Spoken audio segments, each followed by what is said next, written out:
Hello, nice to see people logging in to our webinar. Welcome to Functions and Calculus 2. So we are in the middle of things. It's almost the end of the year, so new year coming, and I'll show first that we have the possibility to look at the materials. So on the Moodle of the course, which is shared now, you can have the download of the slides for this webinar, which is just two small pictures with equations and the code, everything that will be done, probably a bit more. If you want to check for later, you don't want to type it or you want to copy and paste and modify. So it's all under web tutorials or online tutorials on the Seismic Moodle. So we're going to have, let's get this second. So we're going to have a look at what is actually called, not the Michaelis-Menten. The topic of today is the so-called Hill equation. And we do a bit of an introduction, a warm-up in the way that you are used to work with it in MATLAB to just get going. And then we're looking at derivatives of the equation to, in the end, have a full understanding of the properties of this function. Now then, of course, this is more of a mathematical or abstract way of looking at things, at symbols and manipulating and discussing slopes and extreme points of a function. And the value of all this is maybe not immediately visible now, but then in the next session when we go and apply such functions in a mathematical model, we can see that by understanding the properties of a function, we can also understand what role in a model that function plays. And of course, that will become even more obvious that we need to have an understanding because the properties of models often cannot be predicted, particularly if we use functions that are like the Hill function, nonlinear. So it's a bit of a dry exercise, but it's very useful for the long-term use of coding in almost any respect when it comes to understand biological data. Right, so after, let me take that video. The webinar is being recorded and I'll try to upload later to YouTube and you will be sent the link for being able to accessing it afterwards. Right, so let's get going. Let's have a look at this. So the Hill equation is a general form of a very specific rate law, which is called the Michaelis-Menten equation. And as you can see from the title, it's a rate equation. So a rate equation means that you have on the left-hand side of the equation the rate, how fast is a metabolite or any molecule converted in a biochemical reaction per unit of time. And on the right-hand side, it gives you some expression on how to calculate the rate, or in general terms, what does it depend on and how does it depend on those quantities. So in the Michaelis-Menten form, if I just make this a little bit smaller, we can see the whole story introduced in 1913. So it's not a very recent thing, it's more than 100 years old. And the fact that it's being used in its original version ever since shows that it might look simple, but it's actually a very profound rate law. And in the picture in the center is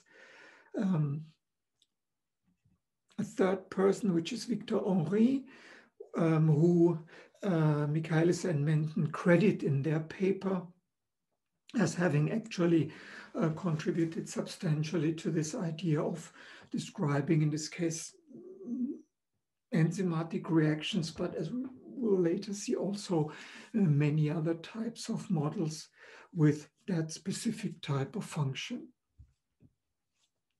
And just as a remark, if you want to Google that, there's a good translation of the paper on the web. If you just look for this translation, the original was, like many things in those years, it's before the First World War, published in German. Right, so we're not going to deal with this a lot, but if you look at it, the Hill equation introduced by Archibald Hill was actually older. It's a more general form, it's like a generalization. Michaelis Menten a specific version of this one here, and it was actually introduced earlier. And A.V. Hill had it written such equally as a rate equation. So the rate is equal to what? And now we can look at what it takes for as a maximal rate.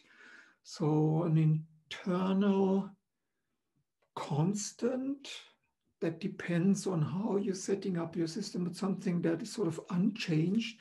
And what that depends on is essentially in an enzymatic reaction, the amount of enzyme that is present for that specific reaction that is supposed to be modeled here. So that's a rate, so it means it's a concentration per unit of time, as you can see down here. And you have to multiply this to understand the rate with the substrate concentration, which is obvious because any rate of an enzymatic reaction depends on the amount of substrate present. But there's some caveats to it. It's not just a substrate equation actually to the power of something, n being the Hill exponent. And this is not so much a mechanistic constant, but it's actually a modifier that allows us to adjust how exactly does the substrate concentration enter the rate law.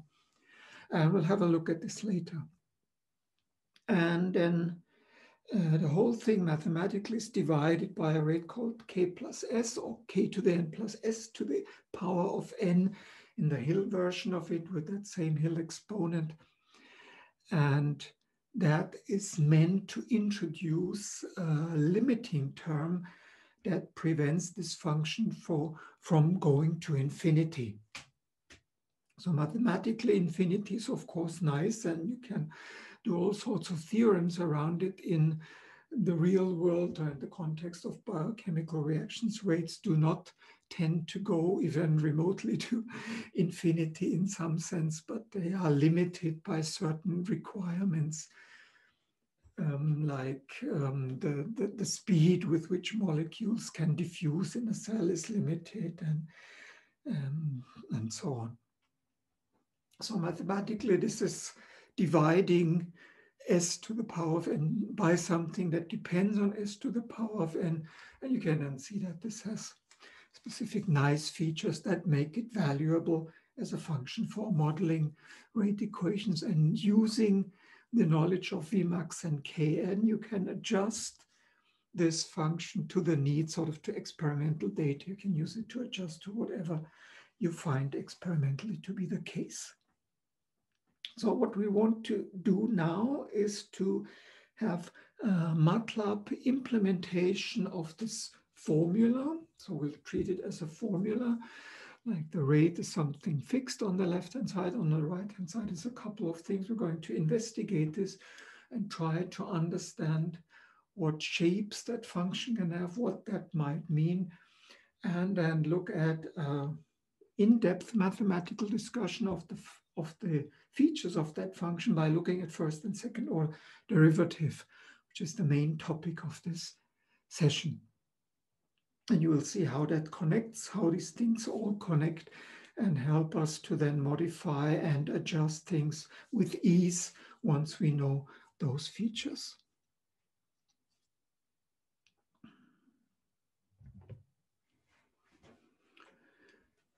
So let's go into MATLAB. So I have a couple of sections: the Hill equation, differentiation of the Hill equation, the Hill function and its derivative. That's a plot. And we look at the second derivative as well. And if we get to it, we look at the solution, but that's more of a specific thing. You can also do it yourself if you like. All right, let's set up the Hill equation. And for ease of coding, let's have it done in a way that we're already familiar with as an anonymous function, where we want to have everything that appears in that equation as a variable, potentially being able to change it later on. So we'll not only have the substrate concentration, which is of course an important thing that we might want to change, but we also have the thing called Vmax. We have that K constant, Minton constant sometimes as it's referred to, and that exponent, Hill exponent, with a lowercase n here. And these are all the things that potentially might vary, and we'll use it to vary 2 or 3 of them. So, and then the equation itself was Vmax times S, capital S, we use the same convention. And then we had this to the power of n. So to the power of, you make this little a roof here and you say n, but there's a specific thing that we need to consider. And I think I introduced that 4 weeks ago, but I want to point you to this.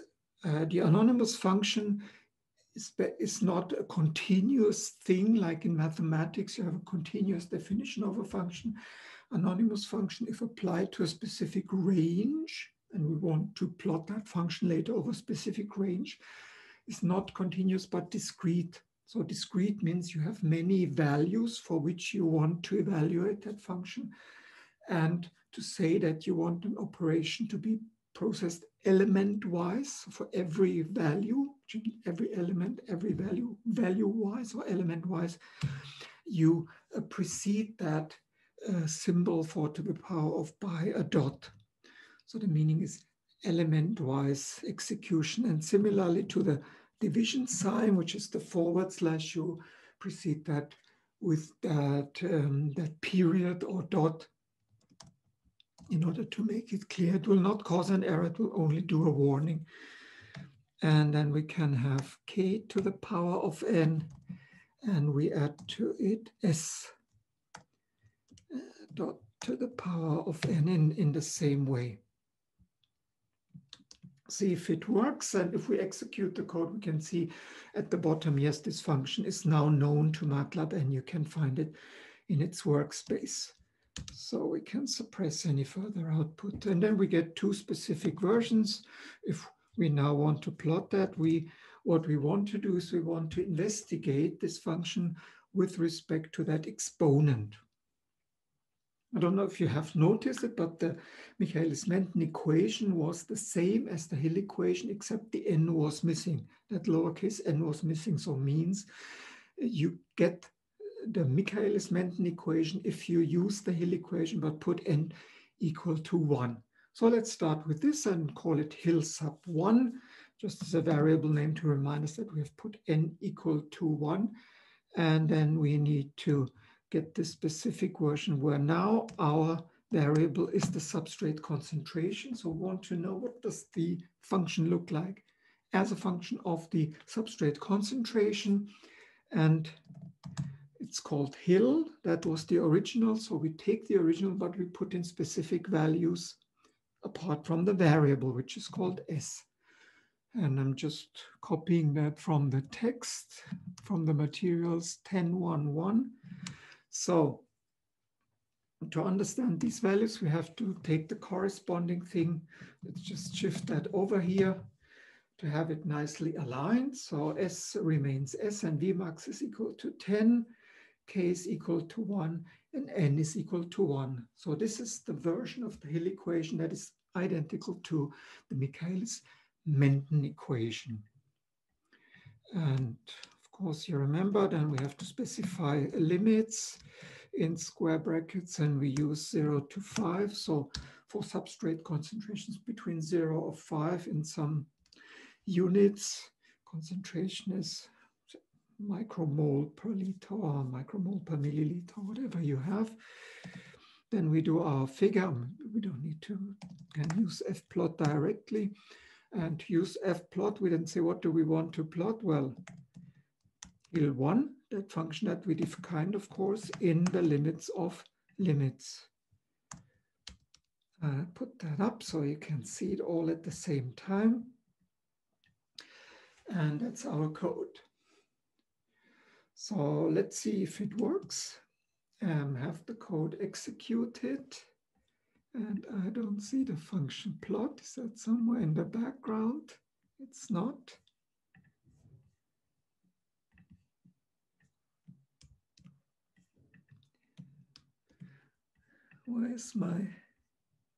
Where did my function plot disappear? Okay, let's give it a new figure. And here's our figure. So we don't really have a nice way of seeing that function.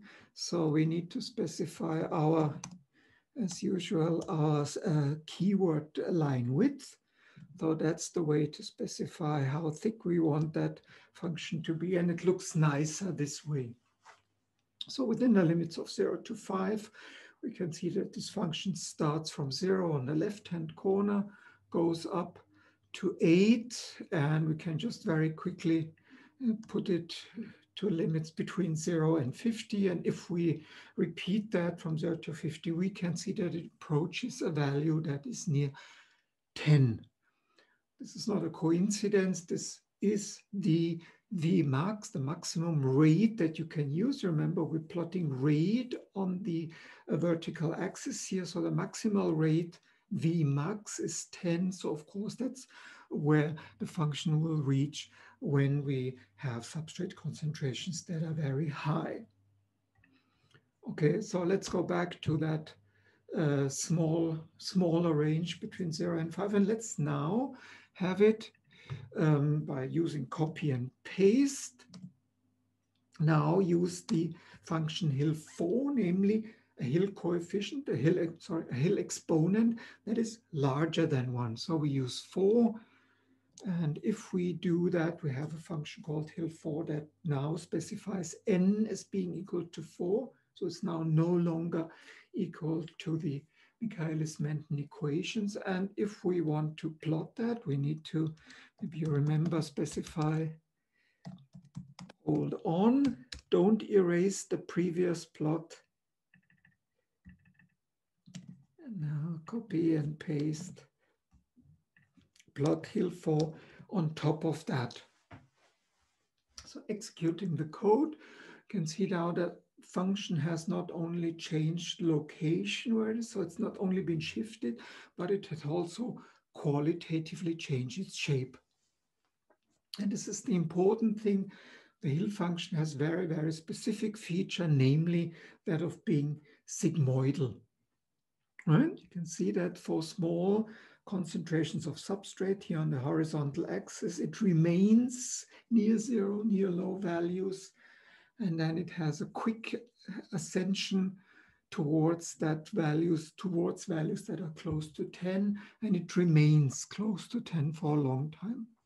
Whereas previously the mathematically termed hyperbolic function, which is the Michaelis-Menten function, that sort of had a steep rise in the beginning, less slope, less slope, less slope, less slope, and then smoothly adjusting to reach the value 10 for very large values of S. So those two functions meet somewhere in the middle here at a substrate concentration of 1 in this case, the exact value depending, of course, on the values that we put in for our constants, namely 10 and 1. And I think that's about it. So the important thing is, as soon as n, the HIL exponent, takes a value that is other than 1, I mean, when it's not equal to the Michaelis-Menten special case, then we get a function that, as long as n is larger than 1, has a sigmoidal shape. And just to complete this, give it instead of I just don't change it, I just give it a different value like 10. So I make it much larger, see what happens. And you can see from that purple curve here now, this is actually approaching a sharp step. So if you had n equal 100, you would see a clear step function, namely nothing in the beginning, and then Vmax on the right-hand side, and in between a very sharp change between them. So if you think this is sort of a function that has only some relevance in the context of enzyme kinetics, this is of course not the case. So these types of functions that approach something like either being near zero or being near a certain value up here are called step functions. And this is a smooth step function because the edges are round. So a proper step would be a sharp step, also called Heaviside function. But here's a smooth version. The sigmoid is a smooth version of a step function. And in some disguise or some form, that's being used millions and billions of times in neural networks. This is what makes artificial neural networks work. So it's then under, I don't know, tangents hyperbolicus or 1 over exponent to the something. But this is the essence of machine learning these days, using step functions properly. So that concludes our discussion of this function in a way that you should already be familiar with. And we'll have now a look at a differentiation of that function. So what does it mean, differentiation? First order derivative, which is what you should have seen in the materials, is essentially at every point of that function, evaluate the slope. Right? So the first order derivative tells you the slope of that is a function that describes the slope of the original function at every point over the same variable, in this case, s. So I have it here written as clear CLC, meaning I'm going to use something that looks very similar to before, namely a definition of the Hill function, which is very same symbols as we did before.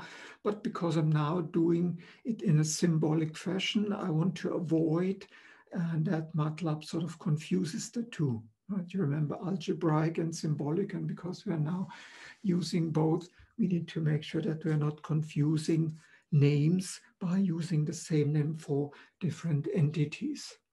So having cleared the workspace with that first line clear, now we can go to define our symbolic variables, and we know what they are. This is just what we had as Vmax, K, and N. We just use it in that same order. So we define our function and we call it Hill. And you can see why it's best to erase everything that we had before. And now we say Vmax times S to the power of N. We don't need the element-wise operation here because it's symbolic only. And divided by K to the power of N plus N to the power of N is just what we had before, now as symbolic variables for a symbolic function called Hill. And so that's the same thing I read before. Now we want to have the derivative. How do we get the derivative? We use a symbolic function to achieve this called diff, D-I-F-F, short for differential or differentiation. So let's call the result of that differentiation Hill diff, sort of the differentiated Hill function or the first order derivative. And you get this by applying that function called diff to the equation, which is Hill, and you have to specify what is the variable with respect to which you want to differentiate. So we do that with respect to S. So we want to see the derivative of the curve that we had as a graph just a few minutes ago. And this defines our derivative. Typically what we do sort of as a routine thing just for checking, and don't know if it's really necessary here, but sort of redefine that same function with a function called simplify. Just say if there's anything that can be rearranged sometimes the first attempt by MATLAB doesn't do it. So we apply that to the original function HIL_diff, which we got. We say simplify. So can you find any simpler version of it? And sometimes if it doesn't get it in the first attempt using simplify, MATLAB will come up with this meaningfully. So in this case, we can see the original function here, which was HIL up here, just as we defined it. And we can see the differential expressed now as a new function. Of course, a very complicated function, as you can see, is k to the n times s and so on. I can't even read it, so complicated. And now, yeah, if you're familiar with the rules of differentiation, the denominator is a square and so on. We don't do the mathematics in here, but we just say, now we have achieved a symbolic differentiation, and we can use this result in order to plot the differential as well. So how can we do that? Now, what we want to do now is we want to have the original HIL function, and we want to have the derivative, and we want to make a nice plot where we can see the function, the derivative, and later on even the second derivative, which is the curvature. So the slope of the slope, so to speak, which is the curvature of the original function. So we have three functions that we're going to do, and we want to see them all at the same time in one plot. So let's see how we can achieve this. So as a comment, convert to algebraic. So that's the trick, right? We have a symbolic function, which we can see here still. And now we want to have the algebraic version of both. So let's get this.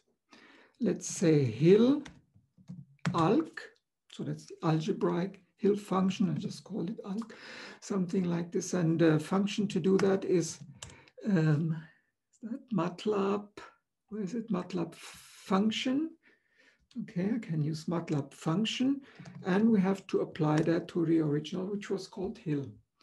So you take the symbolic function and you convert it to an algebraic function, except you have to specify what are the variables that you're going to use as constants. Remember, we'll put values for Vmax and K, so you have to specify all those.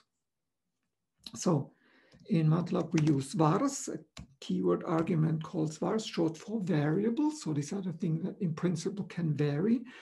And following a comma, we can specify each of those in square brackets. So where is that? Square brackets, and we go into the square brackets. So we had S, we had Vmax, we had K, and we had N. Right, so these are the things that potentially can vary, that we want to be able to manipulate now as actual numbers in an algebraic version, and which we need to know. Right, so let's do this. Now we have applied the conversion to algebraic to a function called HIL, and we have it such that if we specify those four things as either variables or constants, we are able to plot them. So how can we plot the HIL function?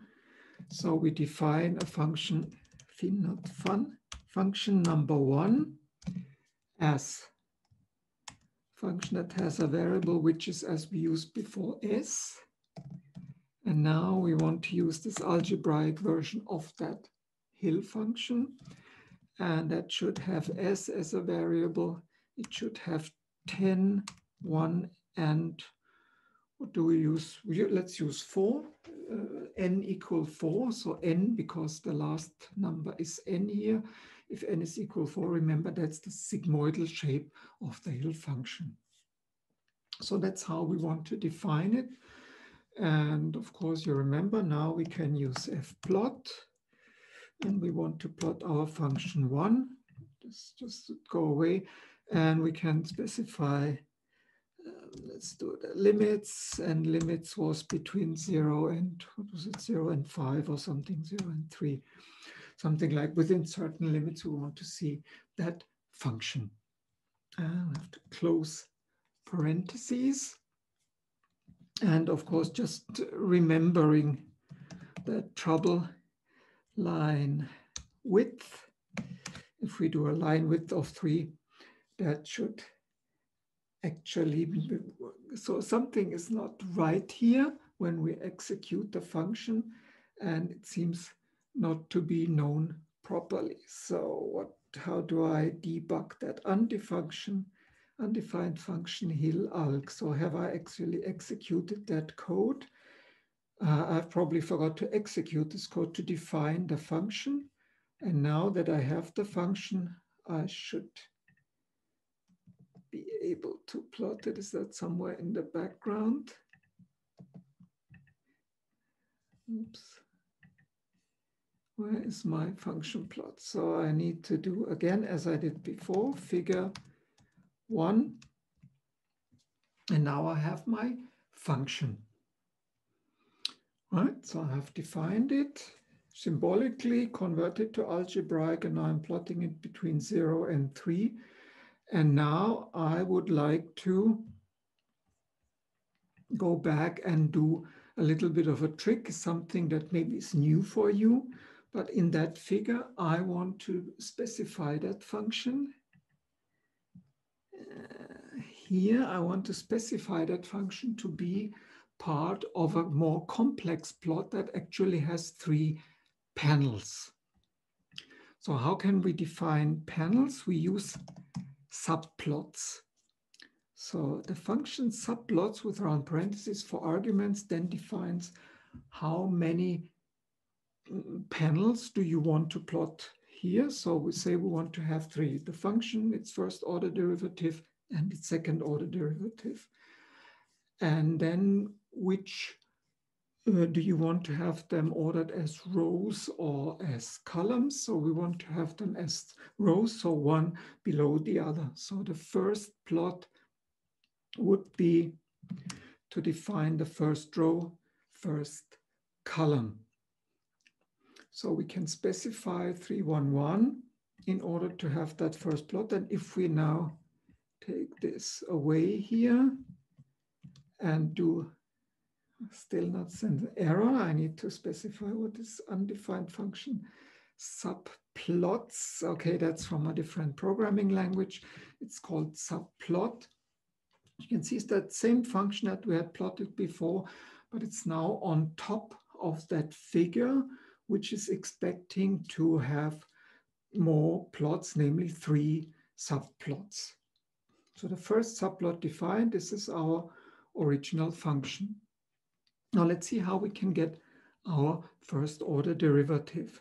And now start something that makes our coding much easier, namely, I will start to do copy and paste, because that will that will speed up my coding.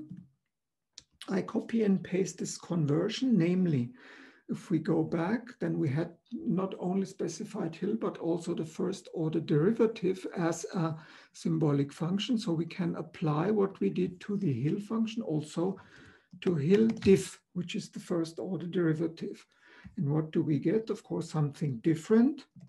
So we call that hil diff subalg. So that's the algebraic version of the first order derivative.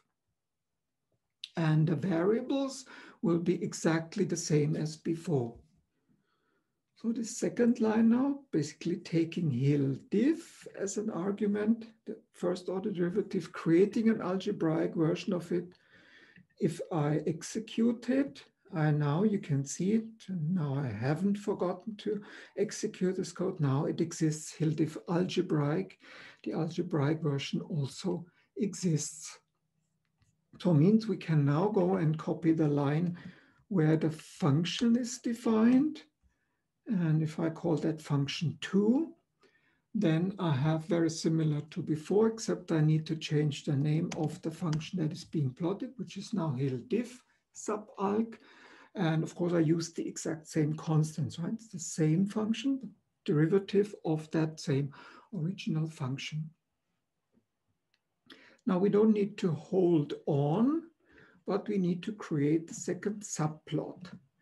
So the second subplot will now be window number 2 in that 3-panel system that we have set up by using 3 as the specified number. And we want to plot function 2 over the same limits with the same line width. And if we want to have that in a different color, we can do it or we cannot do it. Let's just see what it looks like. It opens the second panel. It shows the function and it shows it aligned just below that original function. So it's a nice way of sort of organizing the plot, because we can now go and have a look at what is the meaning of that first order derivative. Remember, it's the slope. Of course, what does it show? Slope goes from 0 initially to near 0, or actually for very large values of s, 0 at the end. So it goes from 0 to 0 through this hilly region here. Hill, it's a hill function, and that is a maximum. So it rises and then reaches a maximum and slows down again. Going back to the original, what happens to the original? The original was either 0 or V max. So in both cases, when it's flat, the slope is 0, so there's no slope, it's flat. So that's why the derivative goes from 0 to 0. And it doesn't matter whether this function is at a level 0 or at a level V max, because the slope in each case is the same. So that's reflected in the first order derivative. Now what happens at this maximum? It tells you that the slope, up to here, the slope was increasing, so getting steeper and steeper. And from that point on, the slope decreases, so getting less steep and more shallow. So it means that this is a specific point here, namely an inflection point, right? It's the inflection point which, if you like, specifies the exact point where this transit from state 1, which was the lower state, to state 2, which is the upper state, in a continuous fashion, because we have a continuous function, not a step function.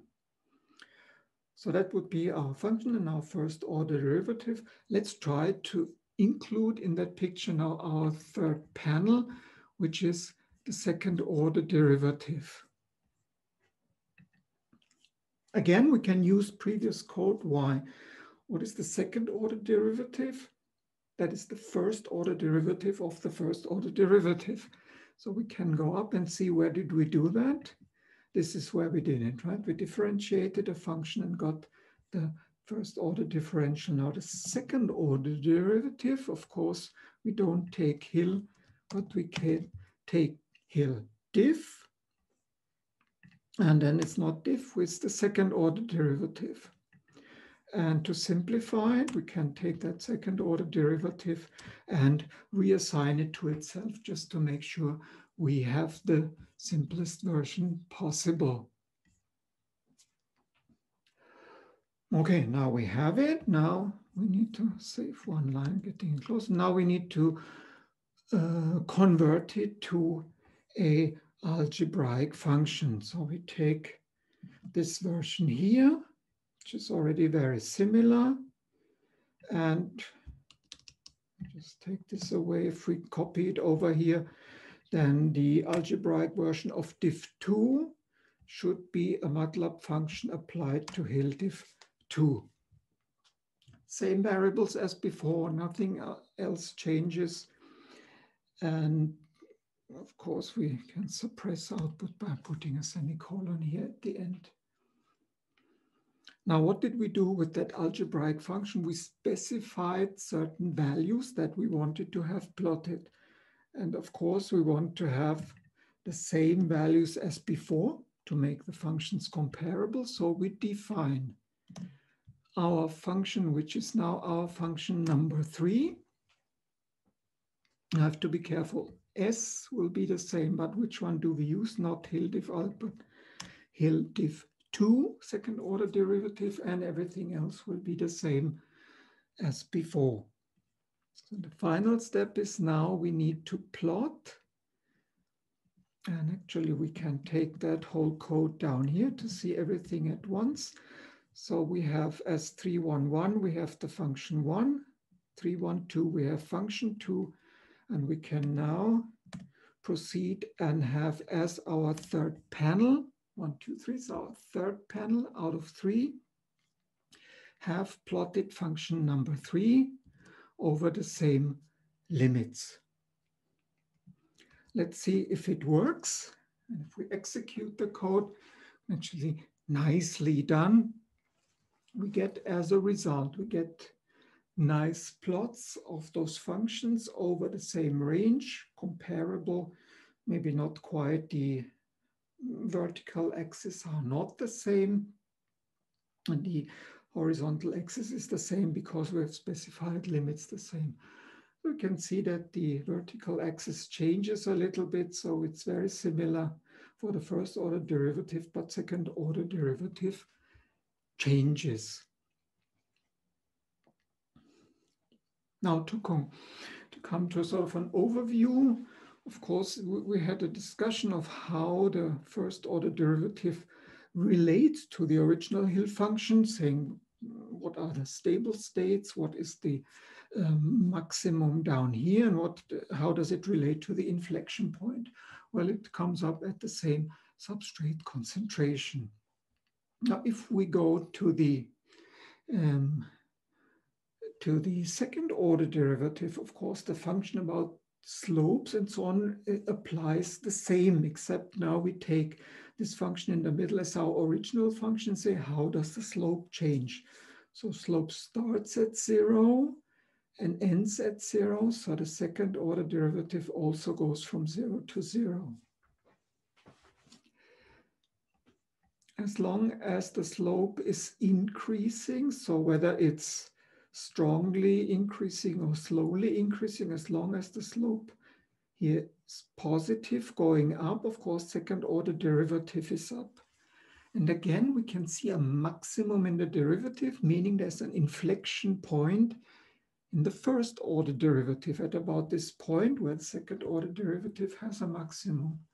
Now, interestingly, there's a second inflection point. If we go over here, that's an inflection, the second inflection point, first order derivative, and it's shown as a maximum, as an extremum on the negative side. So it's an extremum, it's a minimum in that function, it's a negative extremum of that second order derivative, because of course, all the while here on the right-hand side of that maximum, this is a decreasing function, so the slope is negative, and so on. So you can, of course, continue differentiating, but it's at no more value unless you have specific reasons to look into it.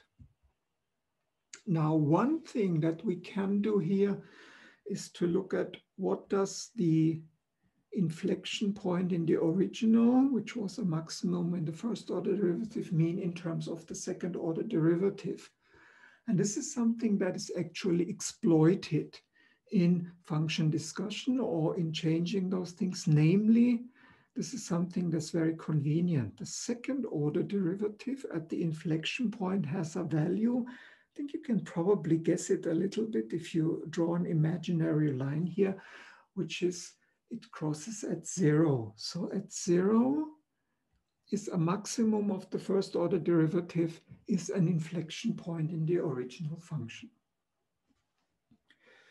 I mentioned that the reason why we are a bit particular about finding this inflection point is that in any system, be it neural networks or biochemical models, we're always interested in where this change of state takes place formally, so that we can distinguish, sort of categorizing or classifying states. And then we always refer to that inflection point, left or right of the inflection point. But a function like the second order derivative being 0 at that point is particularly important, because a function being 0, as you have seen in the materials, is a way of being able to find that point directly, namely by solving the function. We solve a function by putting it equal to 0 and then going and isolating the variable that we're interested, which in this case would be s, and finding the value of s for which this function is 0. And there's actually another 0, which is here.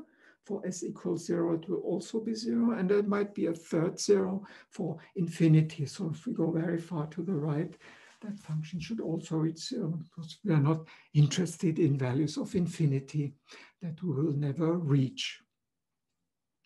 What we can try to do by way of practicing a little bit of MATLAB, what we can do in this plot, once we have that plot of that second order derivative, which is fun3 here, we can try to put in a line. And I hope I will remember the way of specifying it. So that can be specified by 2 square brackets. These are the 2 x coordinates, followed by the 2 y coordinates. So the 2 x coordinates, we know this is the limits that we had before. And the y coordinates would be, what should that be? Well, we want to have the line 0. So 0 on the left-hand side, 0 on the right-hand side will give us a horizontal line. So if we do that, well, that looks a little bit ugly because because it's the same color and we would like to have it specified as a different color. So we can specify, is there a keyword color? No completion found color, and say make it red or black or something. Make it black. I think K is black. So now as well, it's still not nice to see. Try a red line. Yeah, red line is a bit nicer, so you can actually see it. So this is just for helping, so visually helping us. And you can see the point where the second order derivative crosses 0 is then the point where the first order derivative has a maximum. Original function has an inflection point.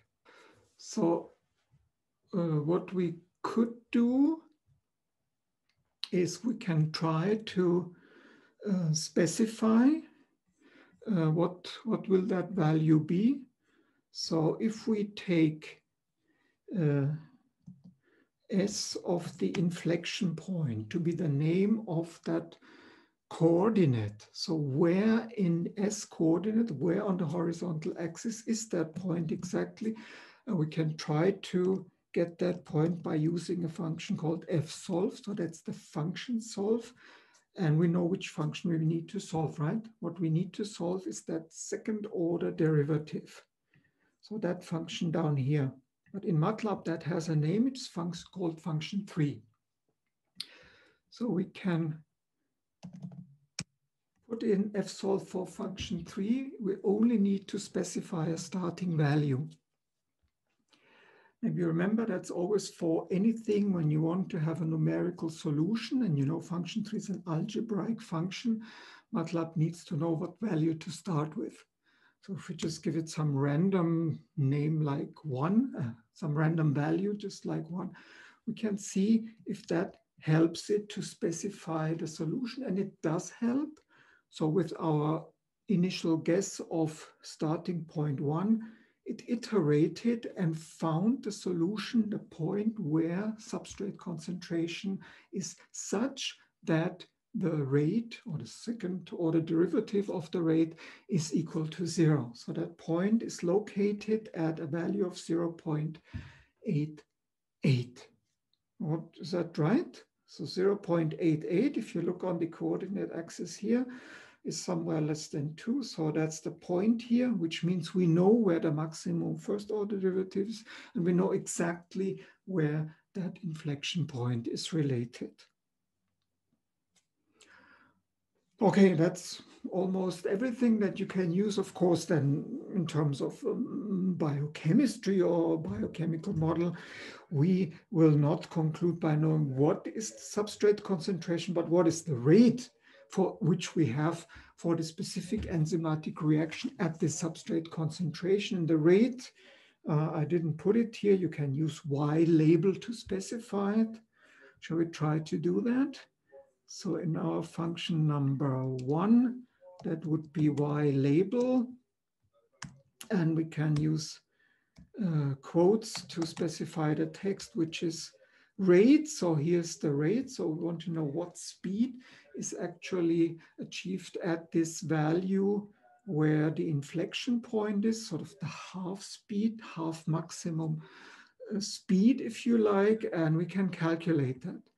So using MATLAB code. So where do we get here? Now that we have the S of the inflection point, substrate concentration, of course, we know we only need to evaluate that original function at this point, right? But we know what this function was called. What was it called? It was function 1.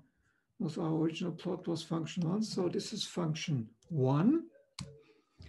And we need to specify what is the value. Well, we specified as this value whereas inflection that we just specified. So we want to know function at the value of S that is equal to that S inflection point.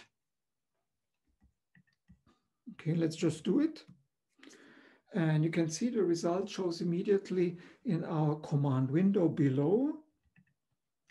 If I just get this up a little bit, so we only see what is relevant here. So our S, so our substrate concentration of the inflection point is 0.88. So that's where it is located. But what is the rate? The rate, function 1 at this point, is 3.75. And so I think not really much to do. Going back to our graph, that would be if we just go up here. So that would be, what is that, 3.75. So we are here, I don't know, somewhere. You can make a line at this point. So that would be our other thing to see if that's actually true. So we copy that code here and we say we want to see a line. No, we want to see that line. Where in the original plot? The original plot is this one here, right? F1. So we want to have a line that goes from 0 to 3. 3 at what point? Well, at this height is the value found with this way. So what we can do is we can try to copy this and put that value in here. So that's where that function at this inflection point is. And because it is, I haven't, okay, yes, it should be still there. I just need to check that I don't clear. I don't need to do this here. So going back to our plot, where it's now our plot. So I plot the rate, and in addition, I plot the function at the same interval for the value of the rate at the inflection point. And if it works, then we have it as a red line here. And we can see this is this value of 3.75 or whatever it was. And we have sort of hit or cut the function at the inflection point. Whew, that was complicated, right? So let me bring my video in again. That's it. I've not done all of the parts of the assignment for this. You will see one thing that you need to know is how to solve symbolically equations, but I think if you follow the materials, we'll be fine. What we have done here is we have set up a function and we have discussed it in most of the important aspects that are important to know for how it behaves or what consequences it might have. Also, we learn in this way how to manipulate it, right? If you need to manipulate it, now you know how to do it. And of course, even more than this, we don't need to do any calculations, but having set up the code, we can find all of its features by, for example, using tricks like we have done now, fsolve. And sort of we can sort of get everything that we need to know, the 0 point here, the Vmax here, we need where it cuts, we need how high the rate is at this point, and so on. So I understand that this is sort of very theoretically sounding, very abstractly thinking, but it's the way that we can learn to deal with it, one thing. And then, of course, once you know how to deal with it, that will apply for any function, right? Any function. That's the good thing about coding. In mathematics, you need to keep learning. But in mathematics now, if you want to do the same thing with tangens hyperbolicus, because you have this new artificial net in your deep network layer, then you can, of course, do the exact same thing and let MATLAB do the job for you. Just a few lines of code necessary. Okay, that's it. Happy New Year if you celebrate it. And I'm going to make sure you get a link for this recording. And if you like, we'll continue with function and calculus 3, which is then using an actual model, use such functions and do some simulations there in 2 weeks' time.